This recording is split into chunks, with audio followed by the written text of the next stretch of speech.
सबसे पहले भगवान भोलेनाथ और सभी देवी देवताओं के चरणों में प्रणाम करती हूँ। मेरा प्रणाम स्वीकार हो।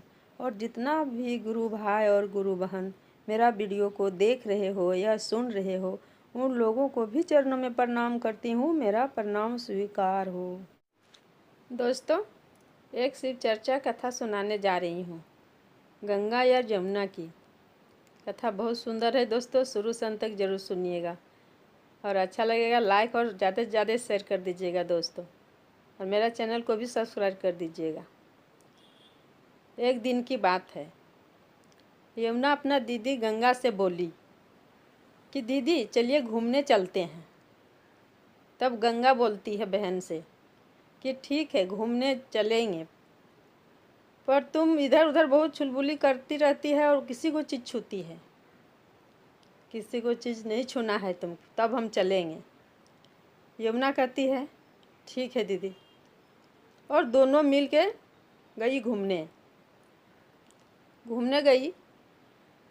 तो कुछ दूर में एक गरीब किसान का बागान घुसी और वहाँ घूमने लगी।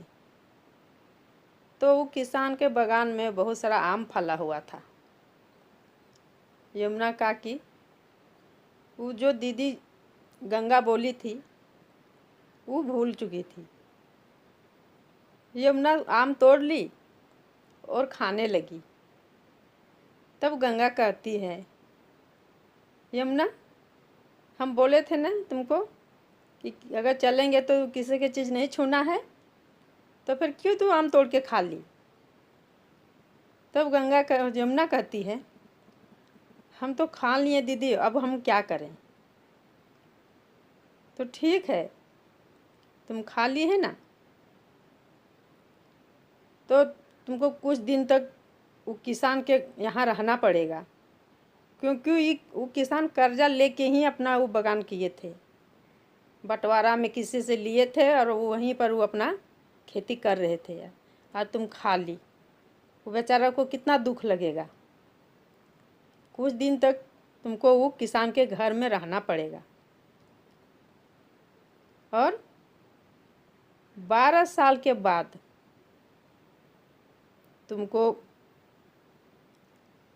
कुंभ का मेला लगता है, बहुत बड़ा मेला, वहाँ आ जाना हमसे मिलने।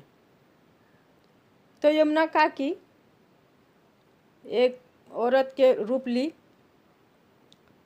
और चली गई किसान के घर, और किसान से बोलती है कि किसान भाई हमको आप रखिएगा काम करने के लिए।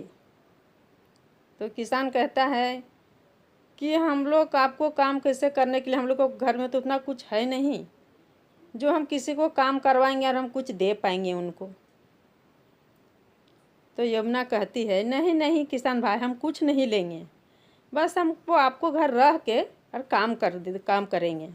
हमको कुछ नहीं चाहिए, सिर्फ खाना खाएंगे और काम करेंगे, और हमको कुछ नहीं चाहिए।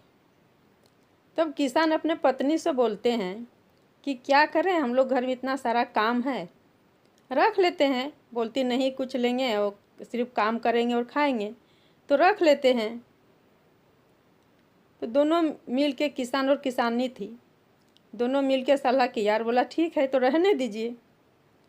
तो फिर वहीं यमुना काम करने लगी।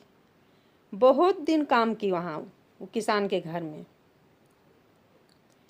तब कुछ दिन के बाद वो किसान और किसानी बोलने लगे कि बहुत दिन, अब हम लोग चलिए एक दिन घूमने चलते हैं। कुंभ का मेला, बहुत बड़ा मेला लगता है, वो कुंभ का मेला हम लोग घूमने चलते हैं। तो यमुना सुनी, कहती है किसान से कि आप लोग कुंभ के मेला जाइएगा घूमने। तो बोलते हैं हाँ हम लोग घूमने चलेंगे। तो ठीक है, आप लोग अगर वहाँ जाइएगा ना, तो गंगा मेरी दीदी रहती है, उससे आप लोग ज़रूर मिलिएगा। तो किसान बोलते हैं आपको दीदी गंगा को हम कैसे पहचानेंगे कि यही आपको दीदी है। यमुना का कि अपना हाथ का एक कंगन खोल के और किसान को दे दी, और बोली कि लीजिए कंगन, हम एक कंगन हम पहने थे और एक कंगन मेरी दीदी गंगा पहनी थी। ये कंगन अगर आपको आप दे दीजिएगा ना तो पहचान लेगी हमको कि हाँ वही भेजी है। तो किसान और किसानी दोनों चले गए कुंभ का मेला में और मन ही सोच रहे थे कि हमको कंगन दे के भेजी है, अब हम कैसे गंगा को बुलाएं कि कहाँ गंगा है, कौन गंगा है, यहाँ बहुत भीड़ लगा हुआ है, अब को समझ में नहीं आता है। तो मन ही सोच रहे थे और गंगा माँ से प्रार्थना कर रहे थे कि हे गंगा माँ, कौन गंगा है यहाँ, हम तो नहीं जानते हैं, नहीं उनको देखे हैं, और हमको जो मेरे घर में काम करती हुई एक कंगन दे के भेजी है, तो अगर वो कहीं भी है मेरा सामने आ जाए। आँख बंद करके प्रार्थना कर रही थी, किसान कर रहे थे। सो उसी टाइम एक वहाँ आके खड़ी हो गई और बोलती है किसको खोज रहे हैं। तब बताते हैं कि हम खोज रहे हैं गंगा, एक गंगा नाम के कोई यहाँ लड़की रहती है, उसका बहन ने एक कंगन हमको दे के भेजी है, बोली है कि ये कंगन दे दीजिएगा मेरी गंगा बहन को। तब ये बोलते हैं तो आप ही हैं गंगा, बोला हाँ हम ही गंगा हैं। उसके बाद वो कंगन ले लेती है, फिर बोलती है किसान से कि जो आपको घर में जो काम करती है ना वो मेरे ही बहन है, उसका नाम यमुना है, उसको आपको घर में काम करने के लिए हम ही रखे हैं। तो बोल का है हम तो अब कैसे क्या कारण से हमको घर में रखवा दिए कि आपको कर्ज उतारने के लिए, आपको बगान के वो एक आम तोड़ के खा ली थी, तो हम बोले कि तुम आम क्यों खाई, अब उसको कर्ज उतारने के लिए तुमको वहाँ रहना पड़ेगा। और ये बोल के हम उसको 12 साल के लिए आपको घर में रख दिए हैं, दासी बोल के।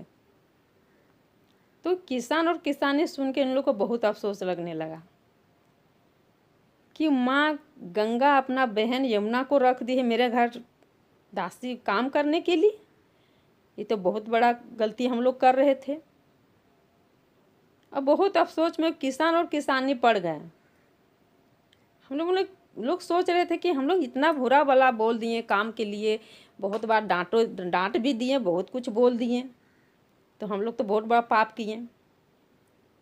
एक तो माँ से काम भी करवा रहे थे, जूठा बर्तन धोवा रहे थे, खेत में काम करवा रहे थे, तो हम लोग तो समझ नहीं पाए, सोच रहे थे किसान और किसानी दोनों। तब गंगा माँ अपना बहन को कहती है कि देखो बहन, तुम उनका घर में सपना में आओ और बोलो उसको तो उस कि हम आपको घर आए थे देने के लिए, कुछ लेने के लिए नहीं। तब यमुना सपना में आती है किसान के और किसानी के और बोलती है किसान से कि किसान भाई, हम जो गलती किए थे वो भरपाई करने के लिए हम आपको घर में रुके हैं और बहुत कुछ दे के हम जाएंगे आपको घर में, धन दौलत रुपया पैसा जितना भी है आपको घर भर के जाएंगे। हम आपको घर भरने के लिए आए थे। और वो किसान और किसानी भगवान को बहुत पूजते थे, भगवान भोलेनाथ को पुजारी भी थे। और ये बोल के वहाँ से यमुना माँ अंतर्ध्यान हो गई, सपना से निकल गई। तो किसान को जैसे आँख खुलता है कि वो देखते हैं अपना घर में बहुत धन भर गया है, सोना चांदी रुपया घर भी बन गया है, सब कुछ भरपूर हो गया है। तो इस तरह से माँ यमुना कर्ज चुकाई, एक आम खा ली तो उसका कर्ज चुकाना पड़ा। दोस्तों, किसी के धन खाने से बहुत बड़ा कर्ज होता है, मांग के खा लीजिए वो ठीक है, चुरा नुका के नहीं खाना चाहिए। माँ जितना खाई उतना से कई गुना उसका किसान के घर भर दी। तो दोस्तों, आज का चर्चा मेरा यहीं रहा। उम्मीद करती हूँ कि ये वाला चर्चा आप लोग को सुन के बहुत अच्छा लगा होगा दोस्तों। लाइक कर दीजिएगा और शेयर कर दीजिए। तो सब मिलके बोलिए हर हर महादेव। माता पार्वती की जय।